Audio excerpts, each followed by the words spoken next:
you all, welcome. I'm in the living room today because I have a desire to kind of let you know some of the things that I do and how I came to be doing these things. I guess it's always starts out with a personal narrative.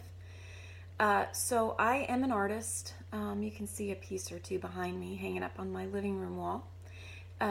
Primarily an artist, but I'm also a spiritual director, and through that training process, some of the pieces that I use in my own process begin to inform the ways that I'm with other people and the work that I do. So to try to give you a little bit of a snippet of some of the things that you would experience if you come see me, spend any time in my studio or in my home or with groups, what you will find is that there are a few different things that have been so life-giving for me that I love to pass on.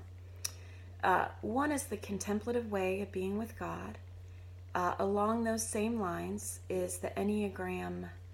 It's the Enneagram, Enneagram. It is an ancient sort of personality model. But I'm finding different authors go deeper into what it means to be human. It's more of the why around our behavior rather as what the specific behavior is. It is that as well, but it goes further. It goes to the underlying why of who we are. And I found it really helpful. I've studied the Enneagram since, I was pregnant with my second child in 1999 when my counselor at the time introduced me to the Enneagram.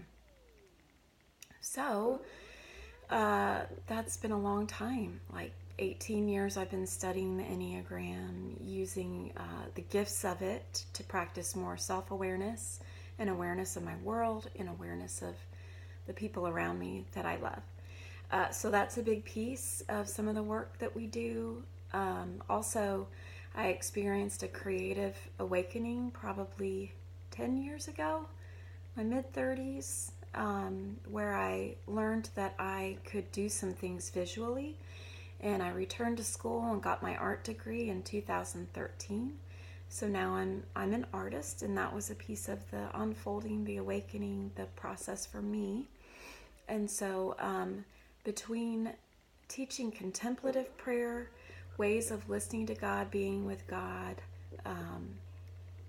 ways that our churches don't necessarily teach, but our ancient church fathers have taught. We kind of lost some of those things, and I have found them very valuable to experience God in solitude, silence, and stillness. And that with the Enneagram and with art. Those are three big pieces for me that I try to incorporate for anyone who comes to see me, whether it's through the Waking Up Gray groups, which, if you don't know about that, I've written a book called Waking Up Gray, An Exploration of Creative Awakening. It is a 10-week look at creativity, what has happened to yours, any way that we can unearth creativity that you don't even know about, that has been injured, that has been lost, that's been stolen, that's been stuffed down for a while. I know for me in my mid-30s, I came back into touch with some creative places that were dormant for a long time and was able to pull those back up.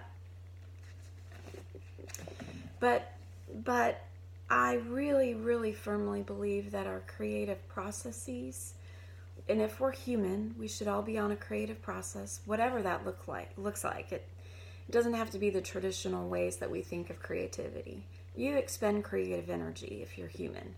Sometimes it's just a matter of identifying it, calling it forth, naming it, and then stepping further into that creative energy to find some different processes for you.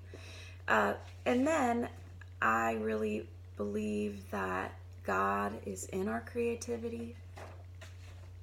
And so I attempt to help people kind of unlock ways that we experience God. So there are a lot of traditional ways of praying. And then there there are so many different ways of praying. And if there's one way that you pray that feels really stuck, really dry, maybe there's another way you could try. Teresa of Avila talks about praying in the contemplative practice is just looking at Christ as he is looking at you. We think about praying as this vigilant, rigid structure. In fact, a lot of us, I'm sure, have structures around our prayer time.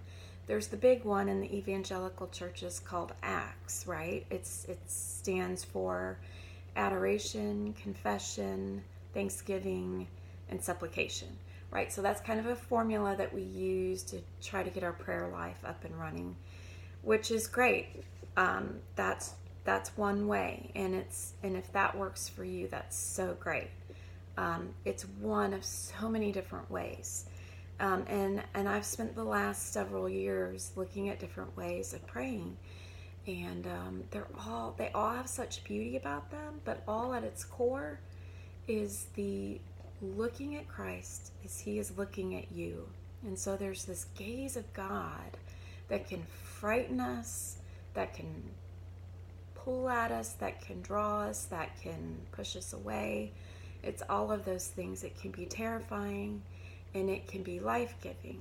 And so for us to kind of go into that, what is the gaze of God? And is he really looking at me? Does he really even notice me? And what do I see when I look back?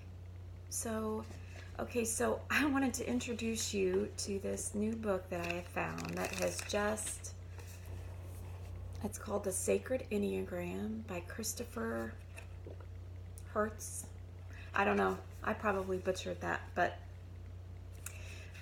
he's done a really beautiful job of looking at the Enneagram. I love his language. He talks about how we used to be in the garden, right? And the Garden of Eden, I'm talking.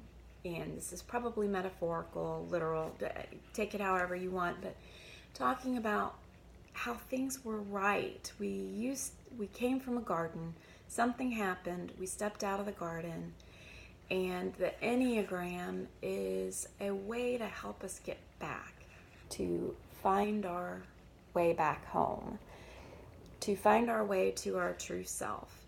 So when we step out of the garden, there are 9 different archetypes that become our personalities that are attempting to help us to get back home, because we do belong home. We are at our truest selves when we are home. So what does that look like? Well, the 9 different types kind of outline our human ways of trying to get back home. And I love that language that he uses. There are so many great things in this book to kind of give us language and context for what our behavior is and why we behave the way we do. I'm going to give you a quick synopsis of each Enneagram type. If you're familiar with it, forgive